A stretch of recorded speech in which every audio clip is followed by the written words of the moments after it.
Good evening, everyone. Thanks for waiting this evening for a few extra minutes. Tonight, I want to talk about education and my belief that's one of the most important things that administration can handle. It was almost going on 3 years ago, coming up in just a few short weeks, that the COVID pandemic hit our shores and swept throughout the nation. At that time, there was a thinking that schools would be shut down for a very short period of time, maybe a matter of days, maybe just a matter of a few weeks. The longer the closures went on, the more discussion there was about how to reopen the schools, and even down to the point of what are we teaching our children in classrooms. Schools throughout the country were called upon to use state of the art technology that was to make hybrid learning possible. We quickly found out during that time that hybrid learning, online learning, was not the answer to our education problem.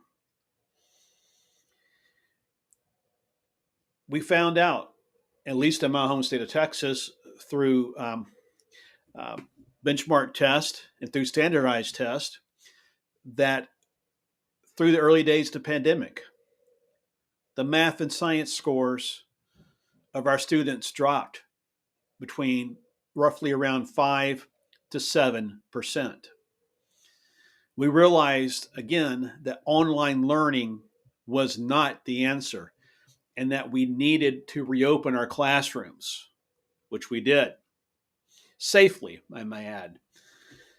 At no time and that was in early days of me actually started talking about all this. At no time did I emphasize or did I ever say that to just we were going to open up the classrooms just carelessly and just doing it without any plan. There was a lot of planning that went into that. There was a phased approach of reopening the schools. Our schools reopened, but then again, like I mentioned, we started talking about what are our kids learning. There was reviews about what's being taught in school, and honestly, some of the things that are being taught uh, throughout our country are alarming. In my administration, under my education plan,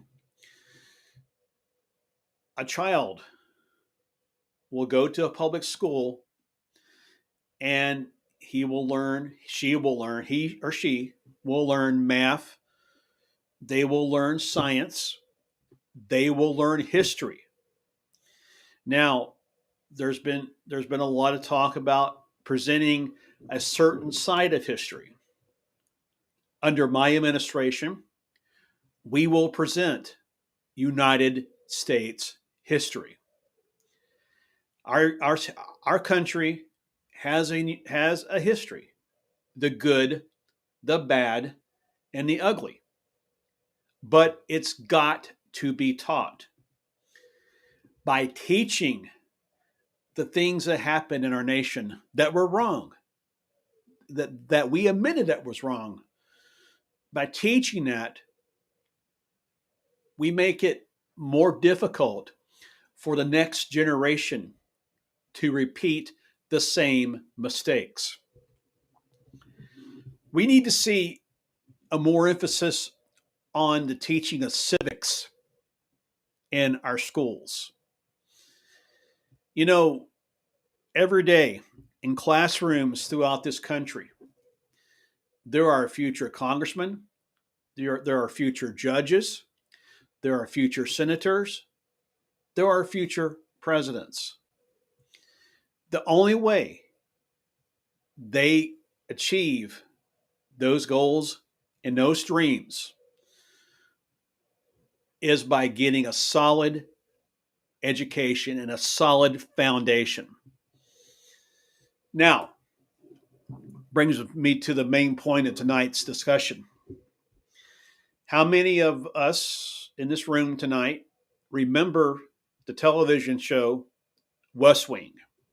It was a show that was on about 20 years ago. And in this show, actually, it just replayed over the holidays. But in this show, everybody knows. I think everybody knows who Rob Lowe is. Rob Lowe plays Sam Seaborn, who is a senior advisor to President Bartlett, who's the president on the show. And he talks about they were trying to get an education funding bill passed through Congress and get it sent up the Hill. And one of the quotes that he said, and I said this a lot during the campaigns for the midterms last year. One of the quotes he says, education is everything. We don't need little changes. We need gigantic, monumental changes. Schools should be palaces. Competition for the best teachers should be fierce. They should be making six-figure salaries. Schools should be incredibly expensive for government and free of charge to its citizens, just like national defense. And those last words got me, just like national defense. And quite honestly, my fellow Americans, education is our national defense. And it deserves the budget of our national defense. It talks about, Sam talks about teachers should be making six-figure salaries. Throughout the classrooms in our country today, teachers are leaving the classrooms, some to go to corporations to do the same thing for six-figure salaries. Other people are taking jobs as teachers and realize there's a whole lot of work into it. There's a whole lot more than I thought, and had a change of heart. Well, that's okay, and I understand and I get that. It's time that we have people committed to our children's education. Sam also mentions competition should be fierce. There was a time, and most of you know, I'm lucky enough to be married to an educator. She's a pre-K teacher, does a quite fantastic job. But as a teacher, I've been doing that for over 20 years. But when she first got started, part of this was true. Competition to get in the classroom was fierce. Job openings were very few. Very few. Now, there's openings in every district. We have to fix that. We have to fix that. And the way we go about fixing that is to increase education budgets, not only at the federal level, but at the state and local level. By doing this, we increase teacher pay and the likelihood that these teachers will stay around for a long period of time. Like I mentioned, Andrea, she's taught for over 20 years in public education. 19 to 20 of it was in an independent school district. The past few years has been in charter education. Charter schools are a great asset to our nation. It gives parents the choice of where they want to send their son or daughter, not just to the ISD down the street, but do you want to send your child across town to a charter school that you know is teaching what is important to you? There are numerous charter schools out there that are teaching Christian faith values. And to me, I believe that is so important. That's so important to setting the foundation for making our children better citizens. Um, you know, again, like I mentioned, what we're teaching in the classrooms, we need to be focused on teaching the sciences, teaching math, and teaching history. Not a tainted view of our country's history, but the real history, the real story. What happened? Why did it happen? How do we avoid it going forward? By putting these things into motion, I think in the long term, we will have a better America. And our students can reach for the stars. You know, just last year, late last year, right before Christmas, uh, the Space Launch System was launched that sent an unmanned vehicle around the moon and back. Its next mission is going to be in a couple, 3 years, going to go to the moon with men and women aboard. And one day there'll be voyages to other planets, other galaxies. The people who will man those missions or crew those missions, the people who will design the software, the people who will build the hardware, the people who will design the flight plans are in our classrooms today.